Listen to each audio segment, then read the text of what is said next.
제가 지난주에 교회와 당회의 배려로 노회 시차례 목사님들과 함께 수련회를 다녀왔습니다. 초면인데다가 저보다도 나이들이 많이 어리시고 또 후배인 목사님들이라 제가 약간은 불편했지만은 영광교회 새로운 자리매김을 위해서 제가 불편해도 참석해야 할 만한 해야 되는 그런 자리였습니다. 근데 제가 보니까 어디를 가거나 차를 마시거나 식사를 해도 목사님들이 너무 담담하고 분위기가 가라앉아 있어서 제가 목사님들에게 한 가지 제안을 했습니다. 그것은 뭐냐면 어디를 가면 또 차를 마시게 되면 또 식사가 나오게 되면 와! 이렇게 탄성을 질러서 감사를 표현하자라고 하는 것이었습니다. 처음엔 제가 와 하니까 다들 생뚱맞은 표정으로 저를 이렇게 쳐다보았습니다. 그래서 제가 이야기했습니다. 좋든 안 좋든 무조건 와! 이렇게 감사를 하다 보면 나중에는 다 좋아지게 된다. 그때부터 어디 가면 또 차가 나오면 식사를 하면 제가 먼저 와 이렇게 하고, 그러니까 거기 가신 모든 목사님들도 같이 와 이제 따라서 하게 되었습니다. 수련회 분위기가 훨씬 밝아졌고 좋아졌습니다. 그리고 돌아오는 날에 멋진 카페에서 제가 차와 빵을 대접을 했습니다. 정말 밥값보다 더 비싼 그런 차와 빵을 대접을 하는데 어떻게 비싼지. 그런데 수련회 소감을 돌아가면서 한 탄씩 다 얘기했습니다. 그리고 다 최종적인 평가는 했더니 전부 다 사전에 약속한 것도 아닌데 똑같이 어떻게 했을까요? 와 이렇게 하는 것이었습니다. 그래서 제가 목회를 잘하려면 와를 잘해야 된다 그런 얘기를 했습니다. 제가 얘기를 쭉 나누다 보니까 지금 교회에서 밥 안 먹는 교회가 많더라고요. 점식사 안 하는 교회가 많이 있어요. 그래서 왜 안 하냐 물어봤더니 코로나가 무서워서 못하는 교회가 절반이고 나머지 절반은 봉사할 사람이 없어서, 우리 교회보다 더 많이 모이는 교회도 봉사하는데 어려움이 있어서, 권사님들 사이에서 봉사를 누가 해야 되느냐, 이거 해결되지 않아서 못하고 있다 냐는 얘기를 들으면서 우리 영광교회가 얼마나 좋은 교회인가. 우린 매주 밥을 먹잖아요. 매주 차를 마시잖아요. 우리 찬양대 상당히 오버하시는데 정말 우리 교회는 와 정말 멋지고 아름답고 행복한 교회인 줄 믿습니다. 서울의 큰 교회들도 아직도 코로나 때문에 무서워가지고 아직도 그 코로나의 그 신앙을 못 이겨가지고 누가 또 봉사를 해야 되느냐, 그 문제를 해결하지 못해서 예배만 드리고 가려고 하니까 서로 멋쩍고 서로 교제가 안 되고 교회 생활에 기쁨이 없고, 우리는 매주 식사를 하고 있다. 매주 떡을 나누고 차를 나누었다. 여름에는 팥빙수도 매주 나누었다. 그랬더니 거기 있는 목사님들이 정말 와 그렇게 해서 저를 상당히 위로해주고, 제가 선배라고 뭐 비유를 맞췄는지 모르겠지만 어쨌든 와 여러분 오늘도 하나님께서 우리에게 은혜를 주실 줄 믿습니다. 오늘도 하나님이 천국 잔치를 우리에게 베풀어 줄 줄 믿습니다. 내가 싫어하는 음식이나 반찬이 나와도 어떻게 해야 돼요? 와. 내가 싫어하는 사람을 만나도 와. 내가 싫어하는 일이나 불편한 일을 겪어도 와. 그렇게 감사의 탄성을 지르다 보면 감사할 수 있는 상황으로 바뀌게 될 줄 믿습니다. 제가 전에도 말씀드렸듯이 내 옆에 앉은 분이 다 누굽니까? 천사잖아요. 왜 천사예요? 내가 천사기 때문에. 천사 옆에는 천사가 있고 사탄 옆에는 사탄이 있고 마귀 옆에는 마귀가 있어요. 내가 만나는 모든 사람이 다 천사다. 누가 천사기 때문에? 내가 천사기 때문에. 얼마나 놀라운 일이에요. 이 놀라운 일을 그냥 지나갈 수 없죠. 그때는 어떻게 됩니까? 와를 할 때, 하를 할 때 내리면 안 돼요. 하를 올라가야 돼.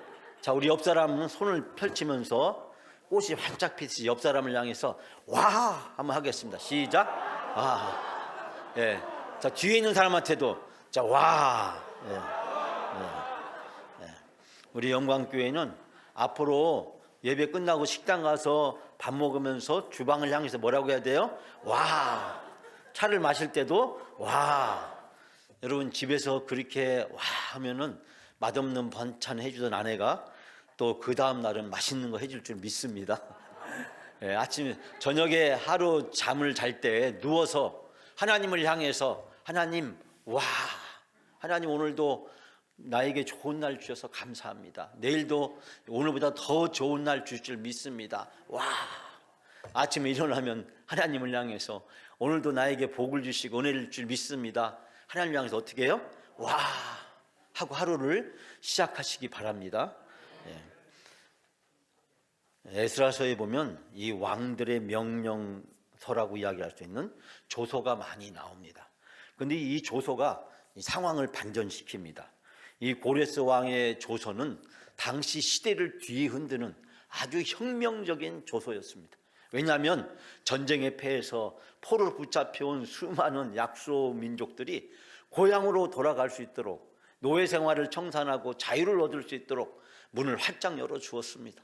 그리고 그들의 나라에 가서 그들이 마음대로 살 수 있도록, 그리고 그들의 문화와 그들의 종교를 마음대로 섬길 수 있도록 길을 열어 주었습니다. 얼마나 혁명적인, 제가 언젠가 말씀드렸듯이 이렇게 고대 사회에서 이런 놀라운 조서가 발표된 혁명적인 일은 없었습니다. 전쟁하면 포로를 붙잡아오고 노동력으로 삼아서 자기 제국을 강화시키려고 했기 때문에. 그러나 이 고레스 왕의 조서는 놀라운 일이었고, 이 일을 통해서 예루살렘으로 유다인들이 돌아오고, 이 일을 통해서 예루살렘에 성전을 짓고 예배를 드릴 수 있는 놀라운 일이 생겼습니다. 그런데 주변에 있는 여러 사람들이 모함을 하고 뇌물을 주어가지고 결국 또 다른 조서가 발표됩니다. 아닥사스다 1세 때 발표된 조서는 결국 이 예루살렘의 성전을 건축하던 유다인들을 반란죄로 모함을 해가지고 결국 성전 건축이 중단되는 슬픔을 겪기도 했습니다. 그렇게 16년이 지난 후에 드디어 다리오 왕의 조서가 또 발표가 됩니다. 이 다리오 왕의 조서는 예루살렘 성전을 다시 건축할 수 있도록 허락해 준 조서였습니다. 그 결과 4년 만에 16년 동안 지지부진하던 성전 건축이 4년 만에 성전 건축이 완성되고 6월절을 맞이해서 온 이스라엘 백성이 성전에 모여서 하나님께 예배를 드리는 감격과 기쁨을 누릴 수 있게 되었습니다. 여러분, 이스라엘 백성들은 성전 건축을 간절히 소원했고 그 일이 이루어졌습니다. 그런데 성전이 건축되고 나서 60년 동안 이스라엘 백성들은 긴 영적 침체에 빠지게 됩니다. 하나님은 이 영적 침체에 빠진 예루살렘, 이스라엘을 다시 일깨우시기 위해서 에스라를 예루살렘에 보내시고 예루살렘에서 에스라를 통해서 영적 회복하는 놀라운 일을 헌신하게 하셨습니다. 에스라는 왕에게 간절히 청혼을 했고 왕은 그 청을 들어주었습니다. 아닥사스다 3세는 그 에스라의 청을 받아들여서 이 에스라에게 조서를 써주게 됩니다.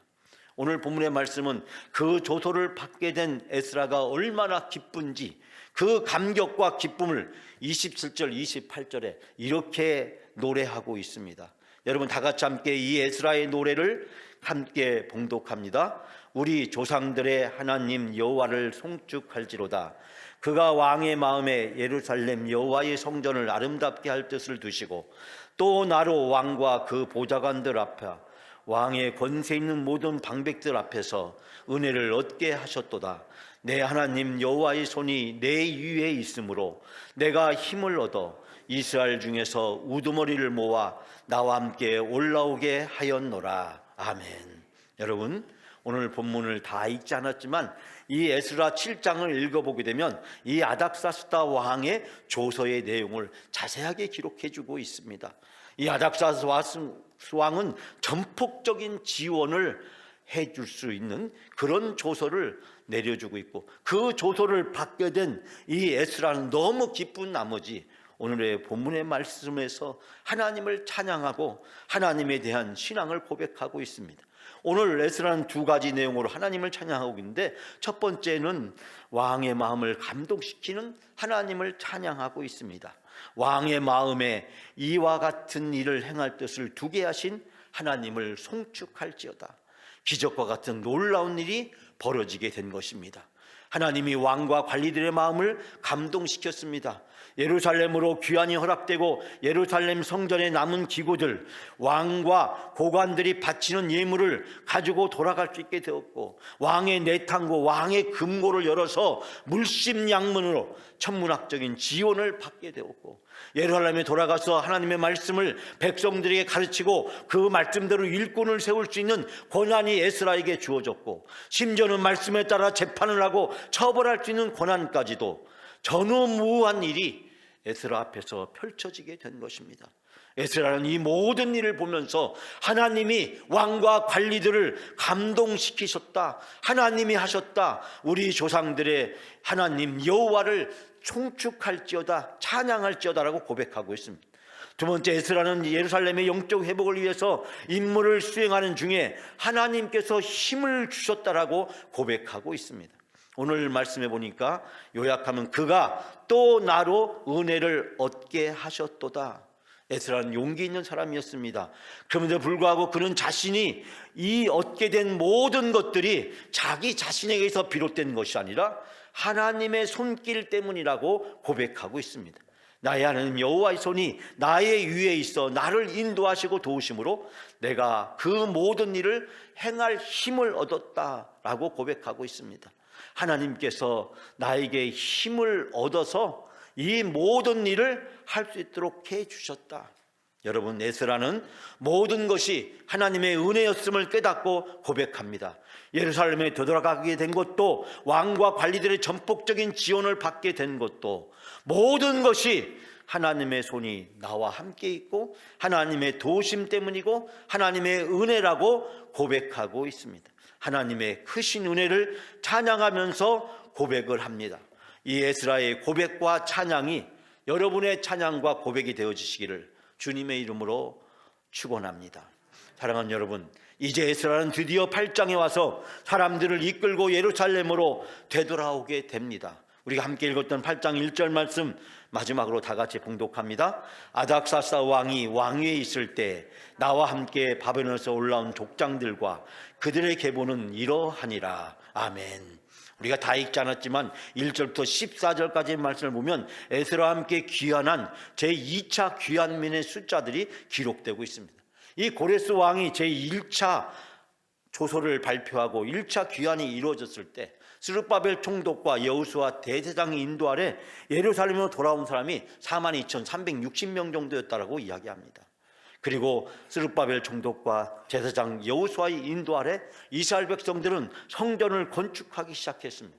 첫 번째 귀환한 귀환민들의 가장 중요한 목적, 그들의 비전은 성전 건축이었습니다. 그런데 무려 20년이라는 긴 세월을 걸쳐서 성전을 건축하게 되었습니다. 이스라엘 백성들은 성전을 건축하면서 성전을 건축하기만 하면 모든 일이 이루어질 거라고 생각했습니다. 성전만 건축되면 모든 일이 다 이루어지게 될 것이고 우리는 하나님의 놀라운 은혜와 축복을 이 예루살렘에서 누리게 될 것이라고 기대했습니다. 학개나 스가랴 선지자가 예언한 것처럼 예루살렘이 성곽이 없는 사람과 가축의 숫자가 늘어나는 놀라운 은혜가 부어질 줄 알았습니다. 뿐만 아니라 하나님의 불성각으로 예루살렘을 보호해 주신다는 기대감에 충만했습니다. 성전만 건축되면 그들에게 놀라운 은혜와 축복의 역사가 나타날 것이라고 생각했습니다. 그러나 20년이 만에 성전이 건축되어졌지만 그들의 기대감은 사라지고 생활의 어려움은 계속되었고 그들은 깊은 영적 침체에 빠졌습니다. 무려 60년 동안 20년 동안 어렵게 성전을 건축했는데 그 후에 60년 동안 긴 영적 침체가 그들에게 계속되었습니다. 귀환한 세대들이 떠나고 그들의 자녀들이 등장하고 그들의 자녀들이 다시 어른이 될 때까지 60년이란 많은 세월이 흘러갔습니다. 하나님께서 원하고 기대하셨던 이스라엘의 예루살렘의 성전의 영적 회복이 이루어지지 못했기 때문입니다. 그들은 건물은 지었지만 그는 하나님의 말씀을 붙들고 그 말씀대로 살아가는 온전한 영적 회복이 그들에게 이루어지지 못했기 때문입니다. 우린 여기에서 왜 2차 귀환이 필요했는지 그 대답을 발견하게 됩니다. 하나님이 진정으로 원하시는 것은 예루살렘 성전에 건물을 짓는 것이 아니라 이스라엘 백성들이 온전히 영적으로 회복되는 것이었습니다. 그러나 이스라엘 백성들은 건물만 지었고 그리고 하나님 앞에 형식적인 제사만을 드렸지 하나님의 말씀에 순종하고 그 말씀대로 살아가려고 하는 온전한 영적 회복이 그들에게 이루어지지를 못했습니다. 귀환한 이스라엘 백성들의 기대와 하나님의 기대 사이에 차이가 있었음을 발견하게 됩니다. 이제 하나님은 이스라엘 백성들의 온전한 영적 회복을 위해서 오랫동안 준비시켰던 에스라가 귀환할 수 있도록 길을 열어주십니다. 에스라와 함께 제2차 귀환이 이루어지게 됩니다. 1차 귀환에 비하면 2차 귀환한 사람들의 숫자는 아주 적은 3분의 1 정도밖에 되지 않았습니다. 2차 귀환한 숫자가 약 1773명 정도였고 그들의 어린아이와 부인과 가족들을 다 합치면 약 9,000명 정도가 귀환하게 되었다라고 이야기하고 있습니다. 에스라 일행이 바벨론에 출발해서 약 5개월 만에 예루살렘에 도착을 하게 되었습니다. 근데 그 여행의 거리를 재보면 바벨론에서 예루살렘까지가 직선거리로 800km 정도 되는데 당시에 여름에 무더운 더위와 이 어려운 상황들을 극복하고 오다 보니까 결국 유브라데강 북서쪽으로 거슬러 올라가서 다시 내려오는 여행을 했기 때문에 800km가 아니라 1440km라고 하는 먼 길을 돌아서 예루살렘에 되돌아오게 되었습니다. 근데 여러분 1차 귀환과 2차 귀환 사이에 약 80년, 이 80년 특히 성전이 완성되고 나서 약 60년 동안 예루살렘과 바벨론에서 무슨 일이 있었을까요? 제가 잠깐 말씀드렸지만 이때 예루살렘은 깊은 영적 침체에 빠지고 있었는데 그때 그 60년 동안 바벨론에서 무슨 일이 있었을까요? 제가 지난 목요일날 금요일날 새벽에 설교했던 말씀의 내용 중에서 일부를 소개합니다. 에스더 3장 12, 13절에 보면 당시 바벨론 포로에서 무슨 일이 있었는지를 우리에게 설명해 주고 있습니다.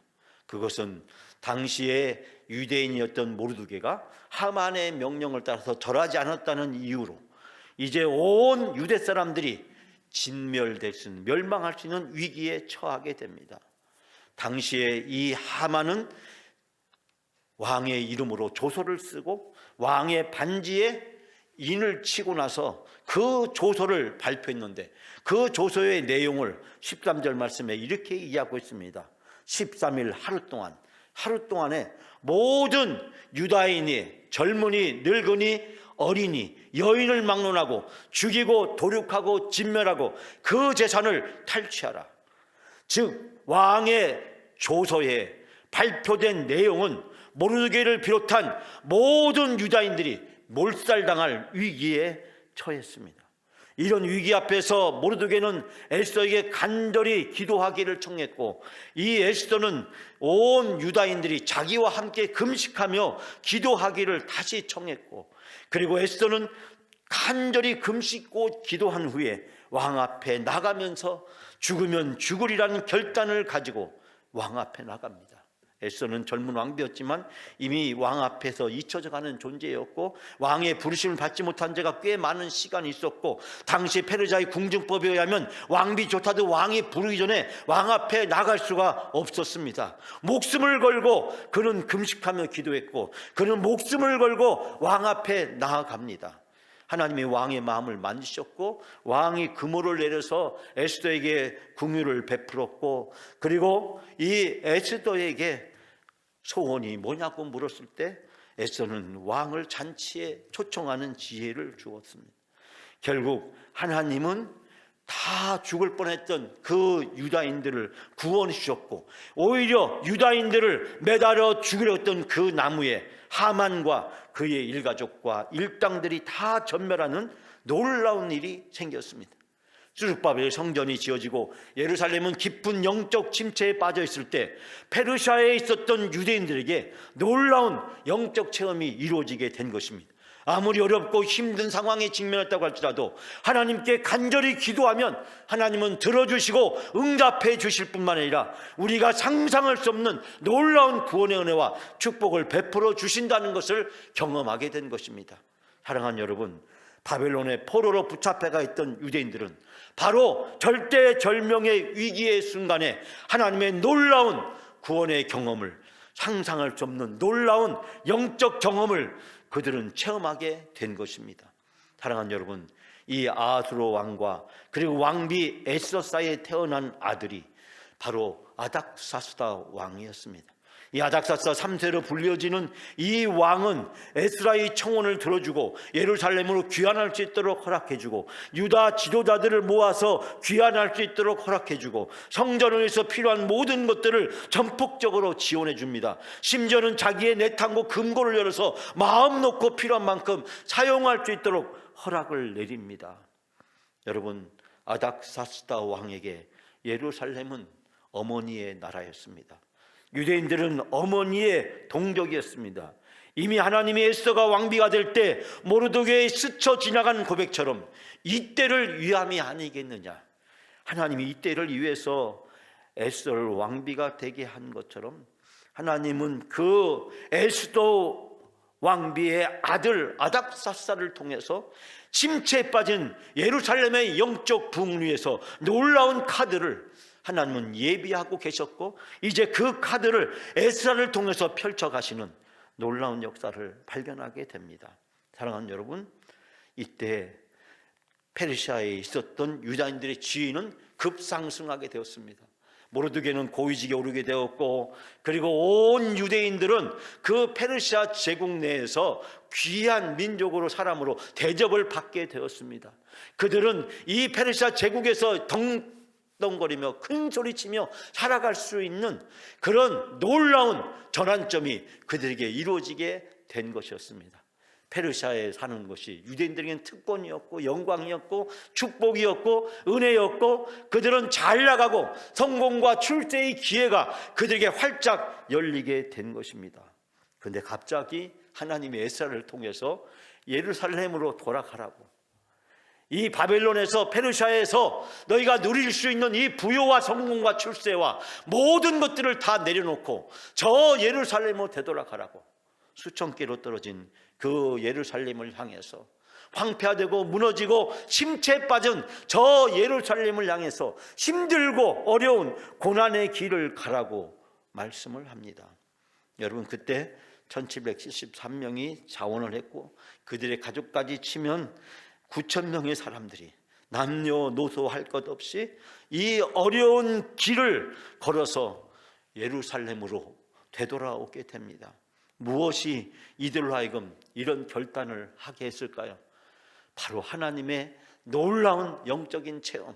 우리가 기도하면 하나님은 우리 기도를 들어주시고 하나님 우리에게 놀라운 구원의 역사를 베풀어 주신다.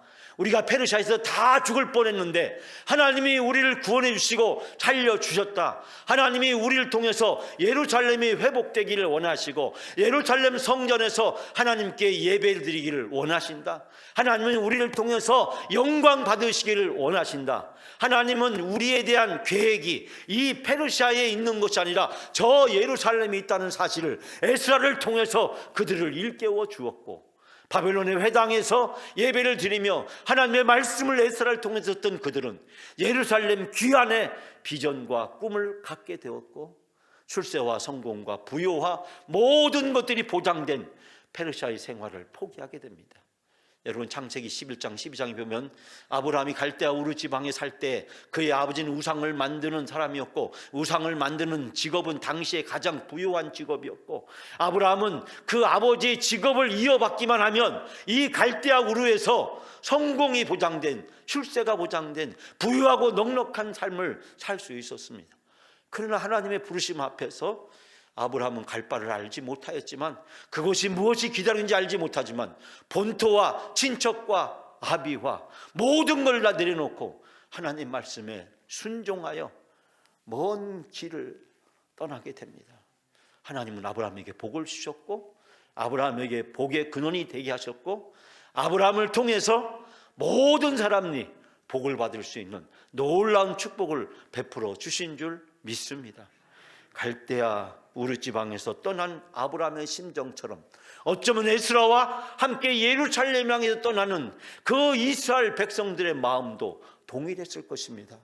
우리가 가는 저 예루살렘이 어떤 길인지, 무엇이 우리를 기다리고 있는지, 어떤 어려움이 우리 앞에 놓여져 있는지, 그 예루살렘이 아직 황폐화되어 있고 영적 깊은 침체에 빠져 있다라고 하는 이야기를 들으면서 예루살렘에 되돌아가서 하나님께 예배하고 하나님 말씀대로 살며 하나님의 비전과 꿈을 이루기를 원하는 그들의 간절한 소망을 가지고 그들은 귀한 길에 오르게 되었습니다. 사랑하는 여러분, 오늘 1절부터 14절에 등장하는 그 이름들은 영광스럽고 자랑스러운 이름들입니다. 1773명의 이름, 그들의 가족까지 치면 9000명의 이름. 에스라서 2장 1절부터 67절까지 바벨론에서 예루살렘을 귀환한 1차의 자랑스러운 이름, 42,360명의 이름. 여러분, 이 이름들이 읽다 보면 우리는 지루하고 따분하고 이 이름들이 무엇을 의미하는지 감흥이 우리에게 오지 않습니다. 그렇지만 이 남은 자들은 고난과 역경을 무릅쓰고 귀환한 존귀한 이름입니다. 하나님의 축복을 받고 성경책에 기록된 멸관을 상급을 받는 영광스러운 이름입니다. 전 지난번 공동회에 출석해서 교회를 위해서 찬성에 투표를 했던 모든 성도들이 바로 이와 같이 영광교회의 남은 자들이고 영광교회를 하나님이 선택하신 존귀하고 영광스러운 이름이라고 생각합니다. 영광교회 역사에 그렇게 기록되어지고 남을 것입니다. 코로나를 이겨내고 교회의 영적 전쟁 중에서 모든 어려움을 무릅쓰고 교회 회복을 위해서 진정으로 헌신하고 결단한 남은 자들이라고 생각합니다. 이 고난의 자리에 함께하는 것은 지금은 힘들고 어렵지만 먼 훗날 영광스럽고 자랑스러운 이름이 될 줄 믿습니다. 지난주에 저는 목요일날 서울에 있는 설교와 치유라고 하는 제목의 세미나를 다녀왔습니다. 제가 수련회를 하고 있는데 화요일날 전화가 왔습니다. 제가 서울에서 11년 동안 목회했던 교회에 그 수석 장로님이 있었는데 저한테 하신 말씀이, 목사님 이번 주 목요일날 우리 교회에서 세미나 있는 거 아시죠? 네, 압니다. 목사님 오실 거죠? 하는데 거기에 제가 못 가요라고 할 수가 없었습니다. 왜냐하면 지난번에 그 장로님이 다른 장로님들과 교인 20분을 데리고 우리 임직 유임식에 왔었기 때문에 저는 차마 못 간다고 할 수가 없어서 네 해놓고 내심 수요일날 수련회 갔다 와서 수요일날 저녁 예배하고 목요일날 새벽 기도하고 또 서울을 운전하고 갔다 온다는 일이 쉬운 일이 아니어서 어떻게 하면 좋으나 생각했지만 그 장로님한테 내라고 이미 대답을 했으니 안 갈 수 없어서 새벽 기도를 마치고 그리고 서울을 향해서 길을 떠났습니다. 제가 교회에 도착했을 때 그 장로님은 수시로 전화를 걸어서 언제 도착하냐, 몇 시에 도착하냐 자꾸 물으셨습니다. 제가 도착하자마자 이미 점심시간이 다 끝나갈 무렵인데 식당에서 저를 기다리고 있어서 교회에서 준비한 점심을 맛있게 먹고 그리고 그 장로님과 함께 그 교회 카페에 들어가게 되었습니다. 제가 그 교회 목회하면서 만들었던 100평짜리 그 문화센터 카페에 들어갔더니 이미 5분 정도의 권사님들이 저를 또 기다리고 있었습니다. 제가 그 교회에서 목회를 할 때 그 5분의 권사님들은 다 30대 초반에 중반에 집사님들이었습니다. 어린 자녀들을 두고 어린 자녀들을 키우면서 교회의 집사로 있었는데 저를 통해서 교회 교구에서 또 문화센터에서 카페에서 여러 가지 일들을 하면서 저한테 너무 많이 시달렸다라는 이야기를 했습니다. 아니, 어린아이를 키우는 것도 힘든 일인데 교회 왜 안 오냐, 왜 봉사를 제대로 안 하느냐, 왜 시키는 대로 안 하냐고 제가 혼내키고 소리 지르고 때로는 막 책망하고 했다는 것입니다. 그런데 그 이야기를 하면서 너무 재미있고 막 신바람 나게 그 이야기를 하는 것입니다. 그러면서 하는 말이, 그때 그렇게 열심히 목사님한테 훈련을 받았기 때문에 지금 이렇게 저희들이 권사가 되어서 교회를 지키고 사역을 열심히 하고 있다는 아름다운 그런 고백이었습니다. 웃으면서 그런 얘기를 한참 하는데 그 장로님이 저에게 지난번에 자기 가정에 있었던 일을 이야기하기 시작했습니다. 그 장로님은 저에게 2가지 감사할 조건이 있다고 말씀하셨는데, 첫 번째는 제가 그 교구에 부임했을 때 서리 집사님이었던 그 장로님은 저를 만나서 교회 사역을 배우고 성장하게 됐던 그 겸손한 인사 말씀을 하셨습니다. 그리고 나서 저에게 그 가정에, 자기 가정에 있었던 일을 이야기하기 시작했습니다.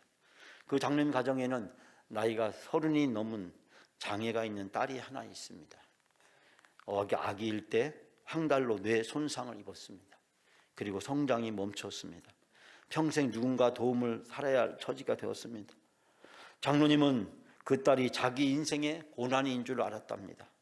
장로님 부부는 너무 힘들고 어려웠습니다. 저는 10년 이상 바로 제가 살던 집 옆에서 그 집사님 집이 있었고, 제가 또 그 집사님 교구의 교구 목사였기 때문에 그 집사님의 가정을 옆에서 직접 목격하면서 10년을 함께 지냈습니다. 그 가정에게, 그 부부에게, 그 장로님에게 정말 그 딸은 고난 그 자체였습니다.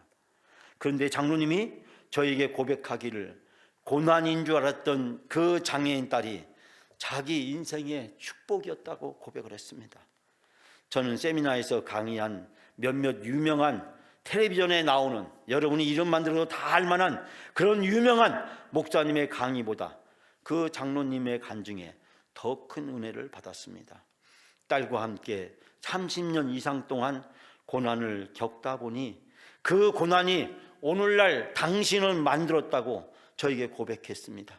피할 수 없는 고난을 받아들이니 그 고난이 장로님을 성장시켰고, 그 고난인 딸과 함께 고난을 겪으면서 치유되고 회복되는 놀라운 은혜를 입게 되었다라고 이야기했습니다. 제 위임식 때 그 딸도 엄마 권사님과 함께 다른 교인들과 함께 저희 교회를 방문했습니다. 저희 교회를 방문해서 위임식 때 예배당에서, 식당에서, 또 목양실에서 왔다 갔다 하는 그 딸의 모습을 보니 20년 전과 똑같았습니다. 달라진 것이 아무것도 없었습니다.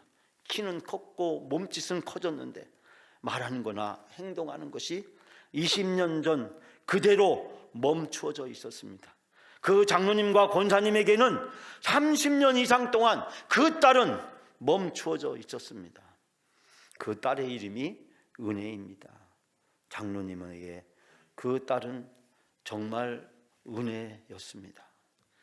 오늘의 고난을 피하지 않고 겪다 보면 우리 인생의 문제들이 치유되고 해결되는 은혜를 입게 되는 줄 믿습니다. 그러나 고난을 피해서 아무 일이 없는 편안하고 풍요롭고 쉬운 길을 선택하면 페르시아에 남은 유대인들처럼 흔적 없이 사라져버리게 말 것입니다. 고난은 평생 계속됩니다. 완전한 문제의 해결은 이 세상에서 없습니다.